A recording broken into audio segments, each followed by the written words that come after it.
여러분, 강대상에 보면 예쁜 꽃들이 있습니다. 5월은 참 좋은 계절인 것 같아요. 그렇죠? 얼마나 향기롭고 예쁜 꽃들이 피어나고 우리의 눈과 마음을 기쁘고 즐겁게 하는지 모릅니다. 여기 강단에 있는 이 꽃이 수국이라고 하는 꽃인데, 이 꽃은 지난주에 우리 이광현 집사, 유세현 집사 가정에서 올려놓은 꽃입니다. 결혼해서 가정을 이루고 하나님의 은혜로 딸을 출산한 후에 1년 동안 하나님이 잘 지켜주시고 성장케 하셔서 돌을 맞이하여 하나님 앞에 올려드린 것입니다. 예쁘죠? 딸은 더 예뻐요.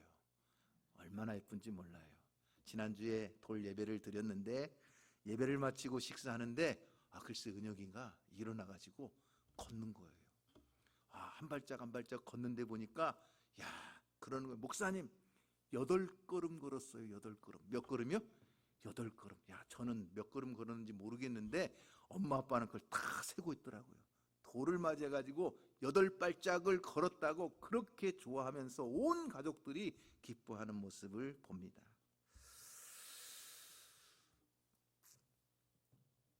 문화인류학자들이 인간을 짐승과 다른 존재로 여기는 기준이 뭐냐? 바로 걷는 행위입니다. 그래서 아기는 태어나면 넘어지고 쓰러지면서도 걷기의 모험을 포기하지 않습니다. 위험을 무릅쓰고 걷기에 집중하면서 짐승이 아니라 사람임을 증명해 냅니다. 사람을 가장 많이 닮은 침팬지나 고릴라도 하루에 기껏해야 3km밖에는 걷지 못한다고 합니다. 그러나 인간은 2발로 서서 이 땅을 걸어가는 존재입니다. 그리스 철학에서는 정원을 걸으면서 이야기하는 것을 디스크루라고 합니다. 디스크루. 그러니까 오늘날 담론이라고 하는 말이, 이 디스커스라는 단어가 바로 여기에서 나왔습니다. 책상 앞에 혹은 컴퓨터 앞에 앉아서 사색을 진행하는 것이 아니라 함께 걸으면서 이야기하는 것, 이것을 담론이라고 하는 것입니다. 우리나라에도 여러 가지 걷기 프로그램이 있습니다. 대학생 국토대장정이라는 프로그램이 좋은 예가 될 것입니다.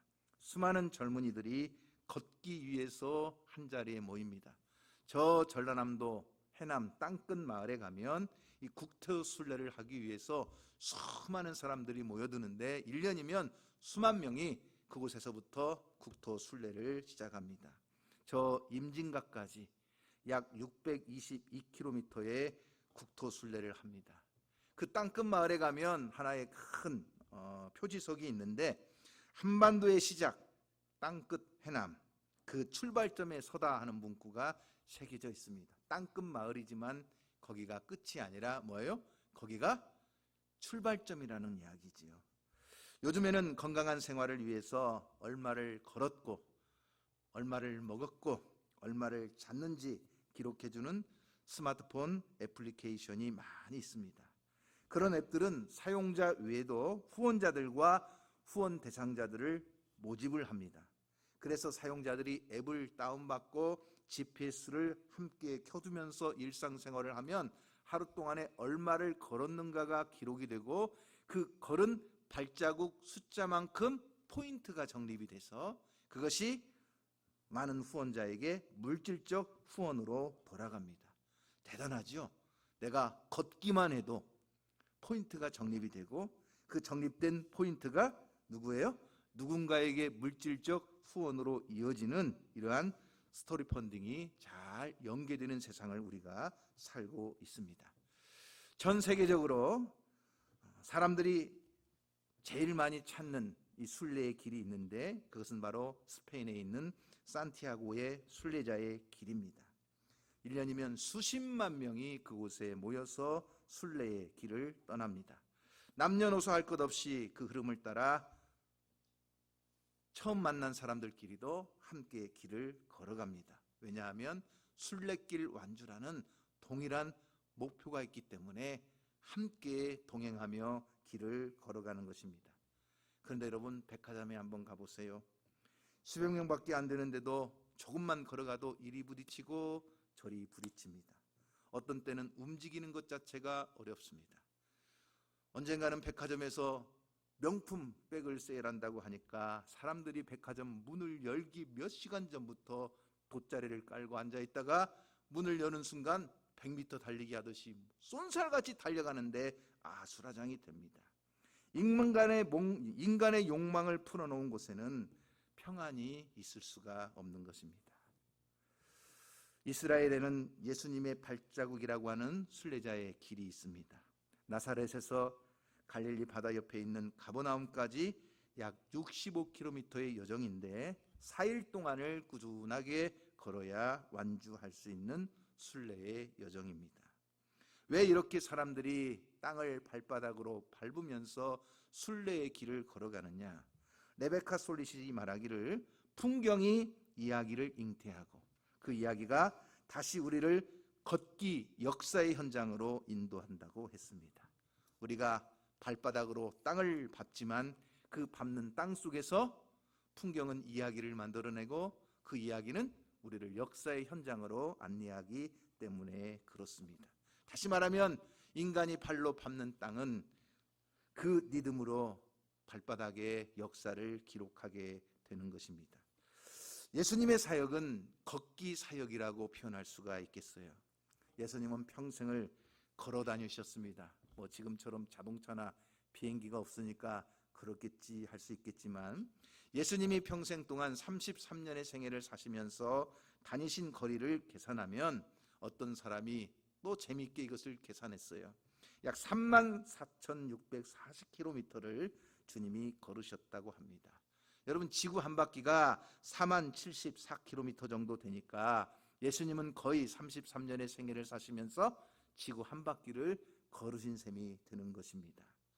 그러니 예수님이 걸으셨던 이유는 사람들을 만나서 복음을 전하고 영생을 얻게 하신 것입니다. 그러므로 오늘 우리 그리스도인들은 예수님이 걸으셨던 천국을 향한 영생의 길을 함께 걸어가야 됩니다. 신앙이 있는 믿음의 사람들은 자신을 위해 걷는 것이 아니라 예수님처럼 다른 사람을 살리기 위해서, 다른 사람을 도와주기 위해서, 다른 사람들에게 주님의 사랑과 복음을 나누어 주기 위해서 걸어가는 것입니다. 그것이 생명으로 가는 길이요 하나님의 축복으로 이어지는 길인 줄로 믿습니다. 그렇다면 오늘 우리가 걸어가되 어떤 길을 걸어가야 될 것이냐? 그 첫째가 우리는 생명을 찾아 걸어가야 된다 하는 것입니다. 여러분, 요즘은요 내비게이션이 워낙 발달을 해가지고 목표 지점을 외울 필요도 없어요. 기계에 딱 입력하고 기계가 가라는 대로 따라가기만 하면 행선지가 나옵니다. 또 운송수단에 타기만 하면 그것이 우리를 목적지까지 다 실어다 주기 때문에 우리는 굳이 걷는 것을 필요로 여기지 않을 때도 많습니다. 어쩌면 이러다 보니까 우리의 삶에는 걷다라는 단어는 사라지고 타다라고 하는 단어가 대신을 할지도 모르겠습니다. 하지만 우리 그리스도인들은 본능적으로 깨닫고 항상 따라가야 되는 길이 있는데 그 길이 바로 생명의 길이라고 하는 길입니다. 생명이신 주님을 찾아 나서는 길입니다. 왜냐하면 예수님은 길이요 진리요 생명이시기 때문에 예수님을 찾아가는 그 여정은 절대 무임승차가 없습니다. 무료 배송도 없습니다. 항상 우리가 자기의 발로, 자기의 의지로 땀을 흘리며 걸어가서 주님 앞에 나아가야 합니다. 지금은 바로 우리가 걸어가야 될 때입니다. 정신적으로나 육체적으로나 땀을 흘리며 쉬지 않고 힘써 한 걸음 한 걸음 걸어가야 합니다. 세상 끝날 때까지 멈추면 안 됩니다. 오늘과 또 다른 내일이 있어야 살아있는 것이지 똑같은 오늘을 되풀이하고 반복하고 주저앉으면 결국 고인물이 되어서 썩어버리고 마는 것입니다. 사람들을 우편물처럼 운송수단에 실려 배달하고 그저 주소지도 남이 써주는 대로 가는 것이 아니라 우리는 생명의 빛이 어디에 있는가, 생명의 길이 어디 있는가를 찾아서 길을 나서야 되는 것입니다. 그런데 사람들은 오늘 현재의 삶에 안주하고 자기들이 머무는 그곳이 영원한 안식처라고 착각을 합니다. 그래서 길을 찾아 나서는 것을 두려워합니다. 또 그렇게 찾아 나서는 사람들을, 순례자들을 어리석다고 말합니다. 심지어 잠언 22장 13절 말씀에 보면 이런 말도 있어요. 게으른 자는 말하기를 뭐라고 말해요? 사자가 밖에 있은즉 내가 나가면 거리에서 찢기겠다. 야, 무서워. 밖에 뭐가 있어? 사자가 있어. 나가지 마.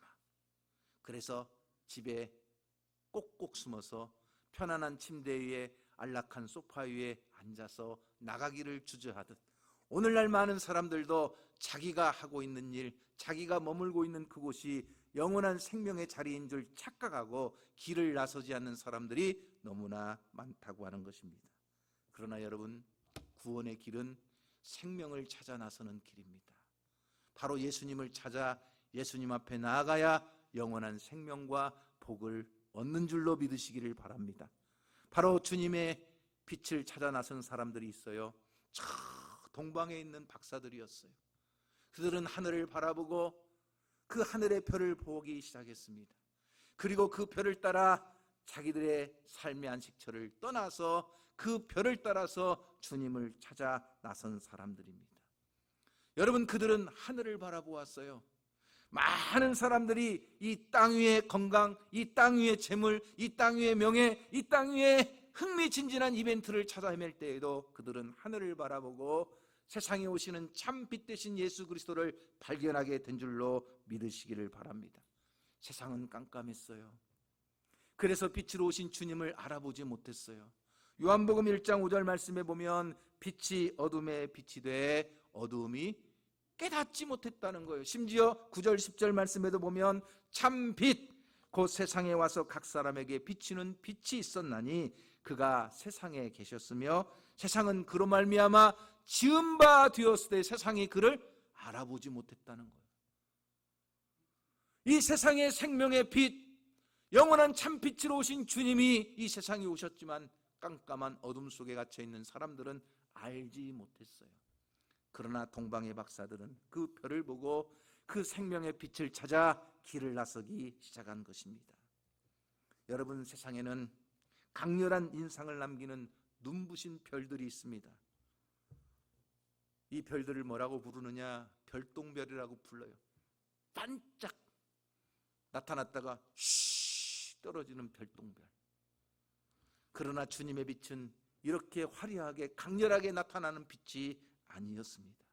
다시 말하면 인생의 목적으로 추구되는 성공이나 돈이나 경력의 명예의 흥미거리가 되는 그러한 별똥별과 같이 잠깐 반짝했다가 한순간 사라지는 그런 추락하는 별이 아니었습니다. 그러기에 사람들은 관심이 없어요. 온통 사람들은 강렬한 인상을 남기며 눈부시게 확 비춰지는 빛을 찾을지 모르지만 우리 주님은 오히려 은은하게 우리의 삶 속에 비춰지며 영원히 그곳에서 우리를 초대하시는 빛이었습니다. 그렇기 때문에 주님의 빛은 물질적인 보상을 약속하지는 않지만 평화를 보장하고 동방의 박사들에게 그랬던 것처럼 우리 안에 더 없는 기쁨을 주시는 빛이 되십니다. 그러기에 우리가 이 빛 되신 주님 앞에 나아가기 위해서, 이 생명의 주인이신 주님을 만나기 위해서는 지금 내가 생각하는 안식처라고 하는, 내 삶의 만족감을 하고 하는 그 안주하려는 나태함에서 벗어나야 된다는 것입니다. 동방의 박사들은 길을 나섰습니다. 자기의 집을 떠났습니다. 한 걸음 한 걸음 위험을 감수하면서 사막을 지났습니다. 가만히 멈추어 있지 않고 뜨거운 사막길, 추운 그 광야길을 견디어 이기면서 한 걸음 한 걸음 그 빛을 보고 주님을 찾아갔습니다. 세상의 편안함이라는 안락의자나 자신만의 안전보장이라고 하는 개인의 벽난로 같은 온기를 벗어나서 생명을 위한 탈출을 한 것입니다. 여러분, 길을 나선다는 것은 쉬운 것이 아니에요. 왜냐? 위험이 따르기 때문이에요. 고생이 찾아오기 때문이에요. 어떤 두려움이 우리 앞에 있을지 모르기 때문이에요. 길을 나가면 밖에 사자가 있어서 나를 찢어버릴지 모른다 하는 두려움 때문에 우리는 쉽게 길을 찾아 나서지 못해요. 그러나 동방의 박사들은 담대하게 용기를 내서 그 별을 보고 길을 찾아 나선 것입니다. 사랑하는 성도 여러분, 오늘 우리가 길이요 진리요 생명이신 주님 앞에 걸어가는 한 걸음 한 걸음 주님 앞으로 나아가는 성도가 되기를 주님의 이름으로 축원합니다. 그럼에도 나서지 못한 사람이 있어요. 누구예요? 헤롯 대왕이에요. 그는 감히 자기의 왕궁을 벗어날 용기를 가지지 못했어요. 율법학자들과 서기관들을 모아놓고 메시아가 태어날 장소가 어디인가, 언제 태어날까 그렇게 조사를 해서 사람들을 모집하고 보냈지만 자기는 그 왕궁 앞에서 꼼짝하지 않고 길을 나서지 못했어요. 아니, 율법학자들도 주님이 베들레헴 땅에 탄생하신다는 소식을 알았으면 그들도 주님을 찾아 길을 나서고 그 아기 예수님에게 경배를 해야 했지만 그들도 여전히 길을 나서지 않았어요. 참 어리석은 자들이죠. 오늘 우리는 자신만의 안식처에서 벗어나 생명이신 주님을 찾아 길을 나서는 성도가 되기를 주님의 이름으로 축원합니다. 바로 이 탈출의 역사가 일어나야 사망에서 생명으로, 저주에서 축복으로, 그리고 늘 슬픔과 탄식에서 기쁨과 춤으로 바꾸어지는 것입니다.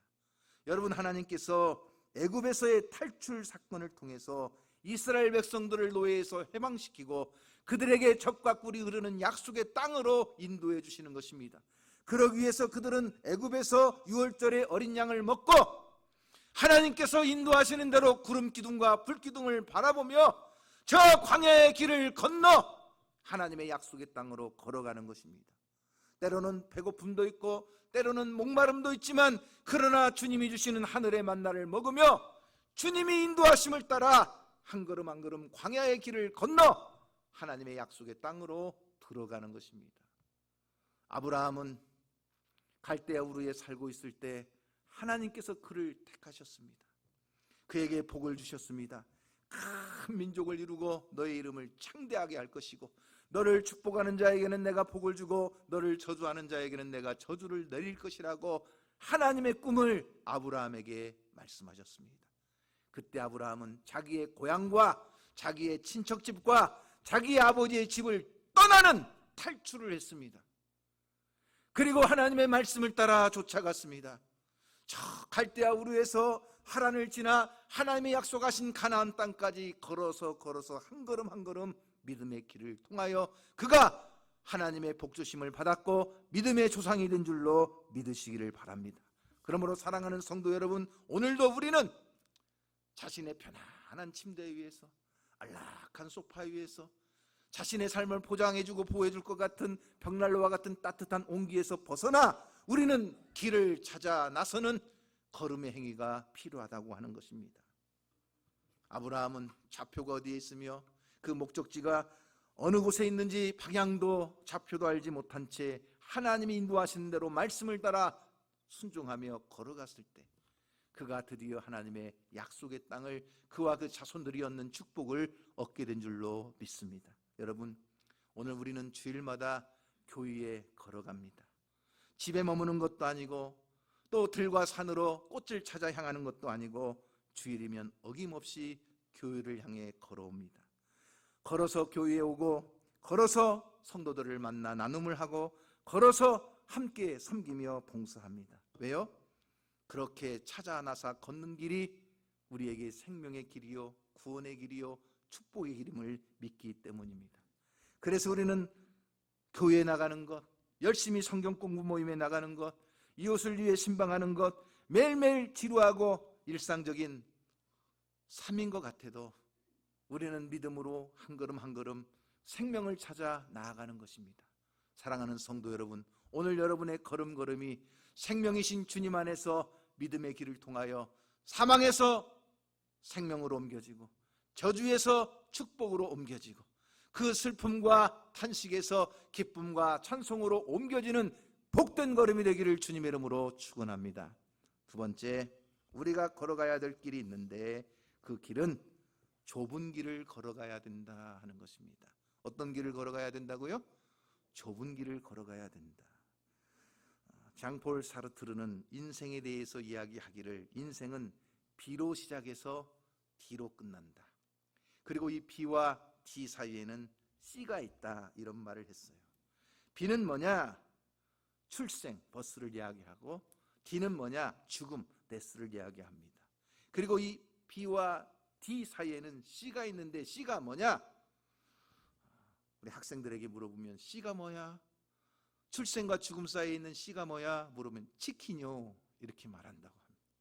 그러나 이 C는 치킨을 말하는 C가 아니고 초이스, 선택을 말하는 것입니다.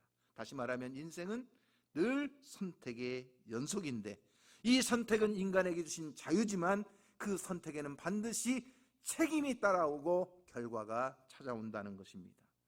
우리는 인생을 걸어가면서 자주 인생의 교차로를 만납니다. 그 교차로에서 우리는 오랫동안 머물러 있을 수가 없습니다. 반드시 어느 한쪽 길을 선택해서 걸어가야 합니다. 그 선택에 따라서 어떤 길은 영생의 길이 되고 어떤 길은 영원한 멸망의 길이 됩니다.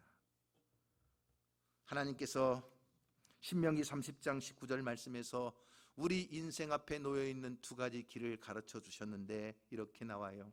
내가 오늘 하늘과 땅을 불러 너에게 증거를 삼노라. 내가 생명과 사망, 복과 저주를 내 앞에 두었은즉 너와 내 자손이 살기 위하여 생명을 택하라는 거예요.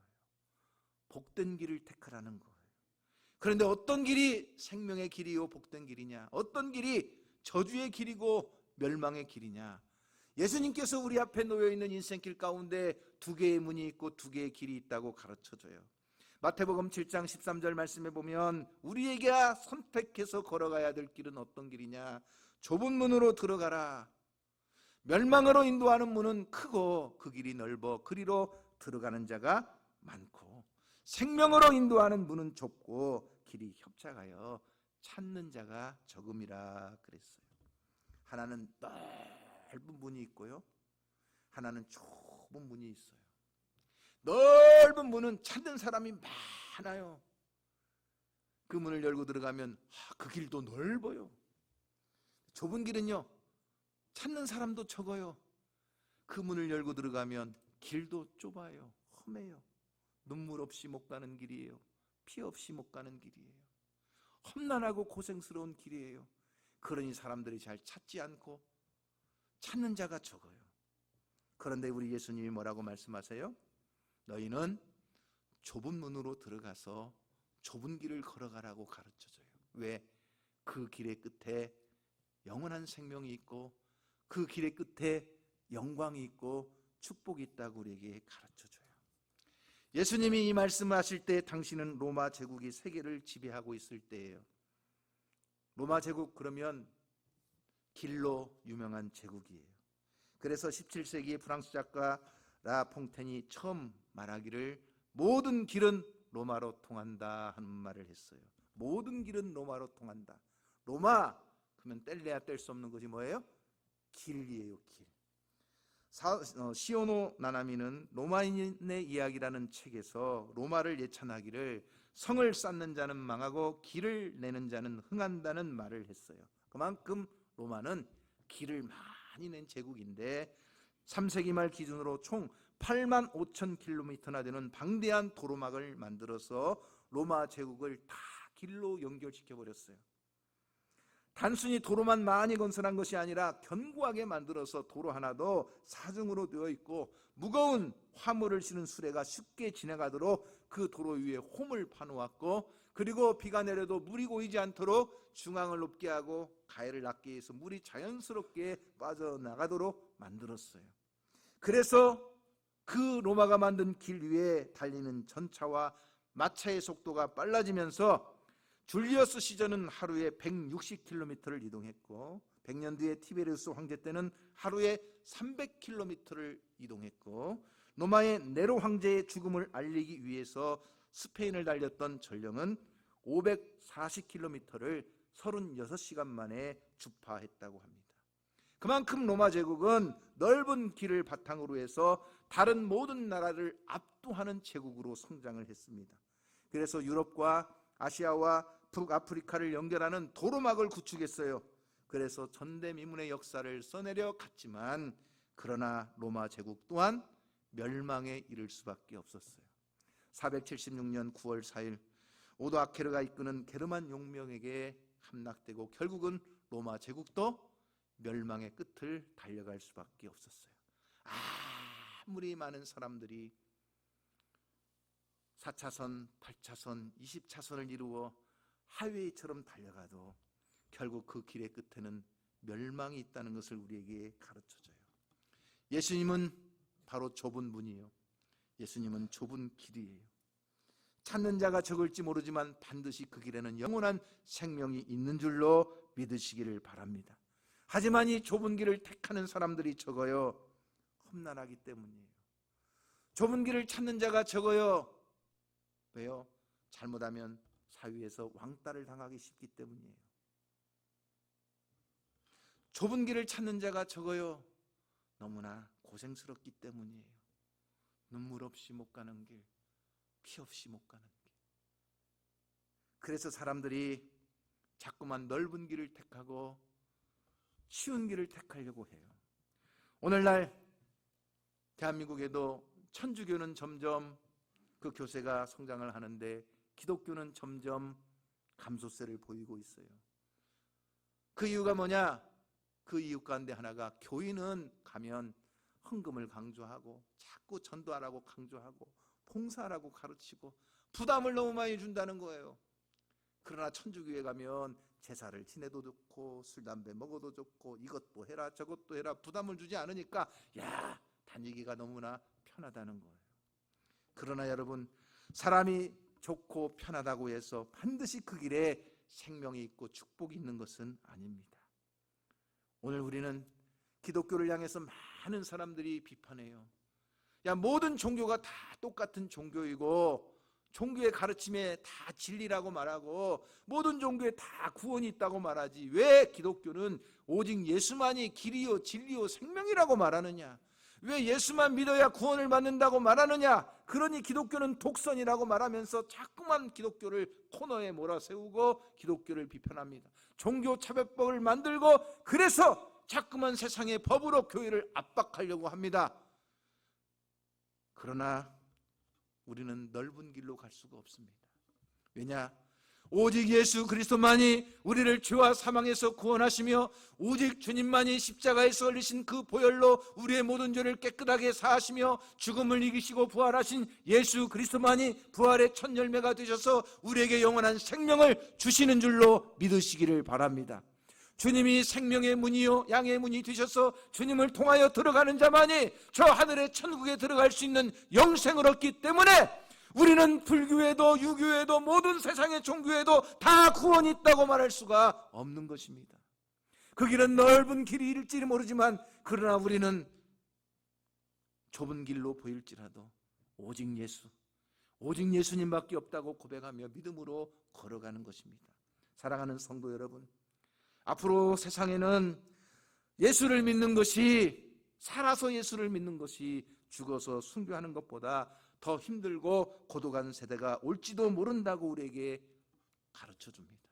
그런다 할지라도 사랑하는 성도 여러분, 세상 사람들이 다 모든 종교 똑같다, 모든 종교의 가르침이 다 진리다, 모든 종교에 다 구원이 있다 외쳐도 아니야.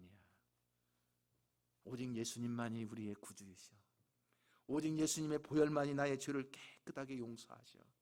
오직 예수님만이 저 천국의 영생의 길이 이르는 유일한 구원의 문이셔. 고백하며 그 예수 그리스도를 통하여 생명의 길로 걸어가는 성도가 되기를 주님의 이름으로 축원합니다. 세 번째 우리가 걸어가야 될 길은 십자가를 지고 걸어가야 된다 하는 것입니다. 좁은 문을 열고 들어가면 반드시 뭐가 나온다고요? 좁은 길이 나와요. 그러니까 여러분 생각해 보세요. 좁은 문으로 들어간다, 좁은 길로 걸어간다. 이 두 가지는 원칙상 하나여야 돼요. 맞지요? 그런데 어떤 사람들은 좁은 문으로 들어가는데 좁은 길로 걸어가는 것을 기피하는 사람들이 많아요. 예수님이 우리의 구주이셔. 예수를 믿어야 천국에 가지. 예수님을 통해서 우리의 모든 죄가 십자가의 보혈로 깨끗하게 용서받아. 그래, 나는 예수님을 믿습니다. 좁은 문으로 들어왔어요. 그런데 그 다음에 뭐예요?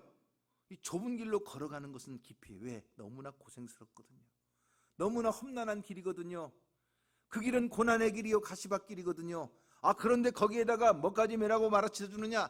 십자가까지 지고 가라고 하네요. 아니, 좁은 길 그냥 걸어가는 것도 힘든데 십자가를 지고 걸어가라니, 이거 보통 힘든 일이 아니에요. 그러니까 많은 사람들이 좁은 길을 걸어가는 것을 하지 않으려고 그래요. 그런데 오늘 예수님께서 마태복음 16장 24절 말씀에서 뭐라고 가르쳐 주셨어요? 아무든지 나를 따라오려거든 자기를 부인하고 자기 십자가를 지고 나를 따를 것이니라. 주님을 따라가는 모든 주님의 제자들은 반드시 무엇을 지고 따라가야 돼요? 십자가를. 누구의 십자가? 자기 십자가를 지고 따라가라는 거예요. 자기를 부인하지 않으면 그 자기 십자가를 질 수가 없다는 거예요. 예수를 믿기 전에 옛사람, 그 마음에 도사리고 있던 옛 성품, 그리고 모든 세상의 욕망과 자기의 성공을 위해 달려가던 모든 야망, 이것을 다 부인하고 십자가에 못 박아버리고 오직 예수로 다시 살아서 자기를 부인하는 자만이 그 십자가를 지고 주님을 따라갈 수 있다고 우리에게 가르쳐줘요. 그러나 여전히 우리 안에는 이 본성이, 죄의 본성이 자리 잡고 있어요. 돈도 많이 벌고 싶고 성공과 출세도 하고 싶고 남들한테 큰 소리 빵빵 치면서 자랑도 막 하고 싶고, 그러니 자기를 부인할 수 없으니 십자가를 질 수가 없는 거예요. 그러니 여러분 생각해 보세요. 우리의 신앙 고백은 우리의 신앙 생활과 일치해야 돼요. 그런데 많은 사람들이 신앙 고백과 신앙 생활이 달라요.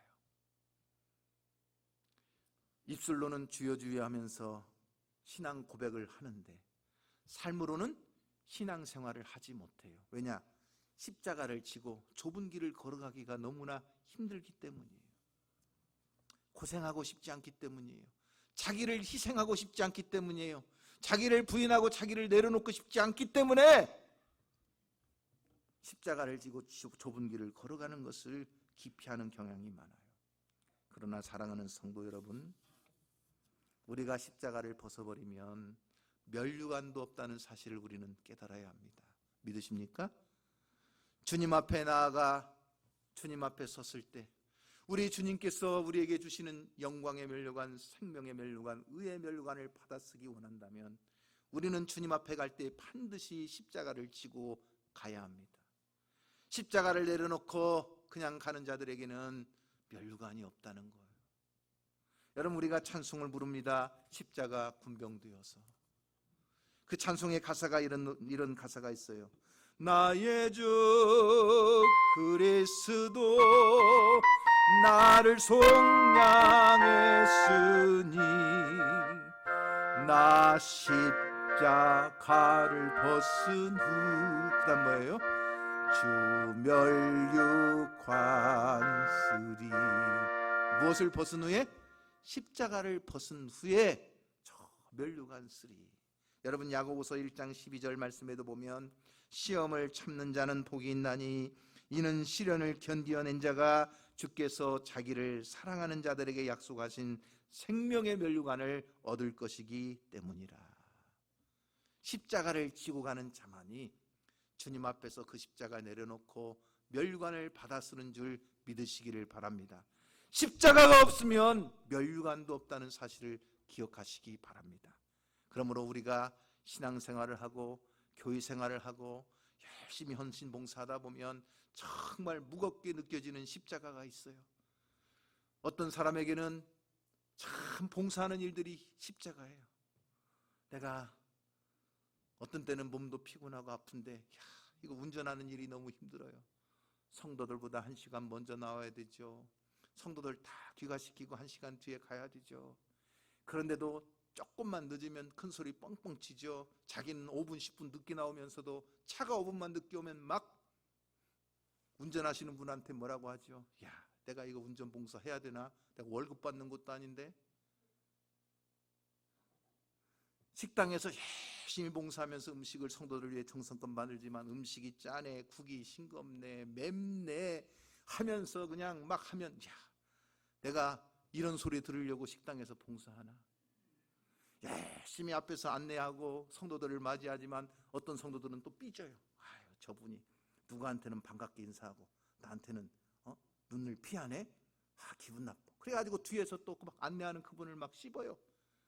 야, 내가 이거 정말 이렇게 안내해야 되나? 반주하고 방송실에서 봉사해도 반주 한번 틀려보세요. 방송실에서 자막 한번 늦게 나와보세요. 야, 도대체 뭐 하는 것이야 지금? 야, 내가 이거 지금 해야 되나? 여러분, 이런 무거운 십자가로 느껴질 때가 많아요. 교회를 청소하고 화단을 가꾸고, 하지만 또 누구는 아이고 또 그런 걸 또 핀잔하고 그걸 또 비꼬는 사람들도 있어요. 그래서 우리가 주일학교에서 아이들을 가르치는 거, 찬양으로 섬기는 거, 봉사하는 일들이 어떤 때는 우리에게 십자가로 느껴져. 야, 내가 안 하면 그만이지 뭐. 내가 이런 소리 들으려고 이러려고 하나? 그러나 사람의 그 어떤 소리에도 우리는 내가 주님 앞에 섰을 때, 내가 이것을 나의 십자가로 알고 믿음으로 감당할 때, 주님은 내가 진 십자가 내려놓고 면류관으로 바꿔주시는 줄 믿고 오늘도 믿음으로 감당하는 성도가 되기를 주님의 이름으로 축원합니다. 같이 신앙생활 하다 보면 어떤 때는 참 마음에 안 맞는 사람이 있어요. 왜 이렇게 저 사람은 미운 소리만 하는지, 어떤 때는 같이 다니는 것이 창피할 정도로 참 그런 사람들도 있어요. 내가 저 사람 때문에 진짜 교회 다니기 싫다, 이럴 정도로 참 가슴에 못을 박는 사람들도 있어요.